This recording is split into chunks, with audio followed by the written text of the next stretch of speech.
ये देखो, ये आराम से सो रही है और किराए से दिया नहीं जाता। पर एक बात है, सोते हुए तो बिल्कुल कयामत ढा रही है ये तो। चलो बात करके देखते हैं। अरे यार, कसम से यार, ये तो सोते वक्त तो इतनी खूबसूरत लग रही है।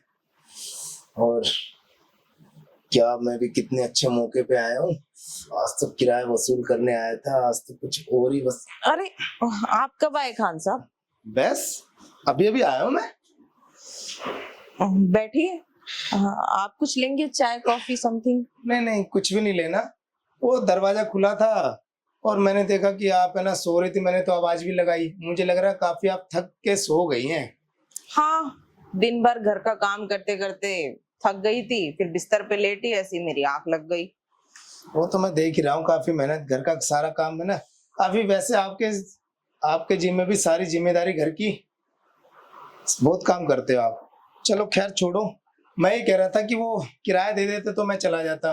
मुझे ना कहीं किसी ना पेमेंट के लिए मैंने शाम को बोला हुआ है, सो 2 घंटे बाद मुझे पेमेंट करनी है। देखिए खान साहब, ऐसी बात है ना, अभी तक उनका पेमेंट आया नहीं है। और आपको तो पता है, पहले हम टाइम से ही कर देते थे, पर पता नहीं अभी 2 महीने से क्यों पेमेंट अटकी हुई है।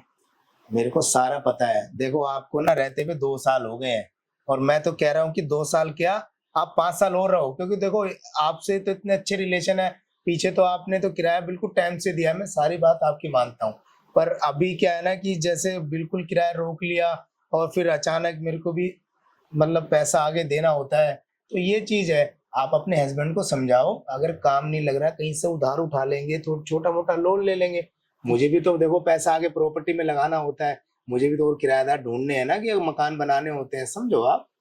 देखिए खान साहब, देख, इससे पहले तो हमने कभी देरी नहीं करी ना। अब एकदम से दूसरा मकान ढूंढने जाए, किराए भरे, एकदम से नहीं हो पाती है ना चीजें। और इतनी जल्दी कोई बढ़िया मकान मिलता भी नहीं है शहर में, आप जानते हैं। मैं सारी बात जानता हूँ, मेरा यही बिल्डिंग इसका ही काम है, प्रॉपर्टी का ही। मुझे पता है कि, पर आपको ये बताओ ना, किसने बोला मकान खाली करने के लिए, आपको दूसरी जगह ढूंढने के लिए? मैंने तो सिर्फ किराया तो मांगा है। और आप कहीं पे भी जाओगे वहां के किराए नहीं दोगे, आप बताओ? वो बल्कि तो सब जगह ही देना पड़ता है। बिल्कुल जी, और हर जगह कहीं तो सिक्योरिटी भी दोगे, फिर लेबर का भी दोगे, गाड़ी का भी भाड़ा। आपको तो बोझ पड़ेगा। यहाँ तो सिर्फ मैं किराया मांग रहा हूँ, और ज्यादा नहीं तो कोई नहीं, आप थोड़ा बहुत दे दो। बाकी अगले हफ्ते जैसे बन जाए फोन करके मुझे बुला के दे देना आप। अरे, क्या बताऊं खान साहब, अभी है नहीं ना पैसे। देखिए ना, मेरे पास कोई जमीन है, ना मेरे पास कोई गहने हैं जो मैं आपके पास गिरवी रख सकूं। अरे कैसी बातें कर दी भाभी जी। आपके पास जमीन नहीं है गिरवी रखने के लिए, गहना नहीं है? अरे आपके पास तो वो चीज है जो लाखों करोड़ों लोग खर्च करके भी हासिल नहीं कर पाते। आपके पास तो इतनी कीमती चीज है, और आप कह रहे हो कि मेरे पास को गहना गिरवी रखने के लिए नहीं है। बाकी आपके पास अगर किराया देने के लिए नहीं है, तो कुछ आप और भी दे सकते हो मेरे को।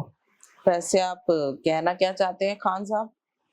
मैंने तो सिर्फ किराया मांगा है। देखो मैंने तो यही कह रहा हूँ कि आप 2 महीने का जो आपने परमानेंट रोक लिया है बिल्कुल, और फोन भी उठाने बंद कर दिए थे, तो मुझे आज मजबूरन घर पे आना पड़ गया।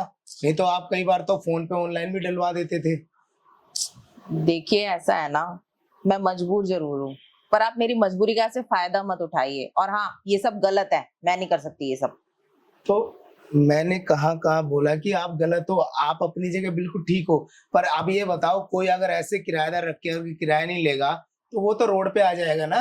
तो आपको भी तो कल को मान लो आप मकान मालिक होते, आप करते किराए तो मांगते ही ना, चाहे कोई कितने अच्छे लोग हो। और आपका तो इतना अच्छा स्वभाव है। आपसे पहले जो किराएदार थे ना, वो थोड़ा सा मेरा झगड़ा हो गया था, तो मैंने उनको बहाने से बोला कि मेरा मकान बिक गया है। और आपके साथ ऐसा नहीं हुआ आज तक। और इतने अच्छे रिलेशन है आपके, इतने पुराने किराएदार। तो मैं तो ये चाहता हूँ आप हमें मेरे पास ही परमानेंट ही रह जाओ। पर आप पैसों की बात अटका दी, तो कहीं ना कहीं तो फिर गलत हो गया ना। देखिए, आप समझ नहीं रहे हैं। अब की बार थोड़ा पेमेंट लेट हो गया है, बस कर देंगे हम लोग कुछ ही दिन में। देखो जी, ऐसा आप 2 महीने की बात आपने बोली ना, मैं 2 घंटे भी नहीं रुक सकता। आज तो मैं किराया लेके ही जाऊंगा, नहीं तो मैं जा ही नहीं रहा। अब आप देखो, किराया देना है या कुछ और देना है, वो आप देख लो, डिसाइड कर लो। देखिए, मैं ये सब नहीं कर सकती, मैंने आपको शुरू में ही बोल दिया ना। देखो भाभी जी, आप तो गुस्से में आ गई, और देखो मैंने आज तक है ना किसी किराएदार पे ना गुस्से और जोर जबरदस्ती से बात नहीं की। तो आप एक बात ही ऐसी कर रहे हैं ना, मैं क्या करूं? मैं ये ठीक सब थोड़ी करूंगी अब। भाभी जी, मैंने तो आपके भले के लिए बात की थी। मैंने सोचा कि आपके पास किराया नहीं है, आपके पति की सैलरी रुकी हुई है, तो चलो कोई नहीं। तो अगर आप किराया नहीं दे सकती तो कुछ और दे दो, तो इसमें कौन सी मैंने गलत बात बोली? देखिए, मैं ऐसा कुछ नहीं कर सकती, आप यहाँ से जाइए। चलो ठीक है, जब आप गुस्से में आ सकती तो क्या मैं गुस्से में नहीं हो सकता? मेरा तो मकान है। और ठीक है, आप अपने हस्बैंड से ना आज बात कर लेना, आपके पास 24 घंटे की मोहलत है। अभी मैं जा रहा हूँ, और कल मुझे ना घर खाली चाहिए, और आप नहीं बुलाओगे तो मैं खुद गाड़ी बुला के खाली कराऊंगा। ठीक है, मैं जा रहा हूँ। अरे मैंने क्या कर दिया? एक तो वैसे भी इतनी मजबूरी, ऊपर से इसकी शर्तें। अगर मैंने नहीं मानी ना, तो ये घर खाली करने की नौबत आ जाएगी। बताओ, एक तो इनसे किराया नहीं दिया जाता, और ऊपर से बोलने का भी मेरे पे ही चिल्ला रहे हैं। बताओ, ऐसे कोई बात नहीं, कल तो इनसे घर खाली करा के ही मैं करूंगा। अरे सुनिए जी, हाँ जी भाभी जी, बोलिए। वो सॉरी, मैंने आप पे चिल्ला दिया, क्योंकि मैं ना थोड़ा कंफ्यूज हो गई थी। आपने अचानक से ऐसा प्रपोजल मेरे सामने रख दिया, तो मुझे समझ में ही नहीं आया था कि मैं कैसे रिएक्ट करूं। पर आप जो कह रहे हैं ना, शायद सही कह रहे हैं। और वैसे भी ना, अभी मुझे लगता नहीं कि मेरे पति की सैलरी आ जाएगी, और मुझे मंजूर है आप जो भी कह रहे हैं। बताओ भाभी जी, मैं कितनी देर से आपको प्यार से समझा रहा था, और अब देखो, मेरे जाते आपने मुझे पीछे से रोक लिया। भाभी जी, मैं तो आपके भले के लिए कह रहा था, आप जितने मर्जी साल रहो। और मैं तो यही कह रहा था कि अगर आपके पति आपको पैसा देते ना, आप अपने खुद कह देना कि रख लेना, और कह देना किराया दे दिया। और कितने प्यार से मैंने आपको समझाया। अगर आप पे किराया देने के लिए नहीं है तो क्या हुआ, कुछ और तो है ना, आप मुझे वो भी दे सकते हो। आप तो खाम खाई गुस्सा हो गए थे मेरे ऊपर। हाँ, वो मैंने सोचा नहीं था ना, और मुझे ये सब बहुत अजीब लगा पहली बार। वैसे भी कोई परेशानी नहीं है मुझे, क्योंकि मुझे तो हमेशा के लिए रहने के लिए घर चाहिए ही। और आप जो चाहोगे, मैं वो सब देने के लिए तैयार हूँ। हाँ हाँ भाभी जी, वो तो वैसे एक बात है, आप मेरी बात जल्दी मान गए। मुझे तो लगा कि भाई, अगर आप चले जाओगे ना तो दूसरे किराएदार रखने का ना मेरा दिल भी नहीं करता। अब मुझे दूसरे किराएदार ढूंढने ही नहीं है। वैसे भी आप इतने सालों से रह रहे हो, और जितने मर्जी साल रहो, जब आप मेरी बात मान ही गए तो मेरा भी तो फर्ज है ना भाभी जी का ख्याल रखना। पर हाँ, जी मैं भाभी। एक चीज और कह रही हूँ कि हमारे बीच जो भी होगा ना, वो यहाँ किसी को पता ना चल जाए, क्योंकि आपको पता है ना, इससे सोसाइटी में मेरी और आपकी कितनी बदनामी होगी।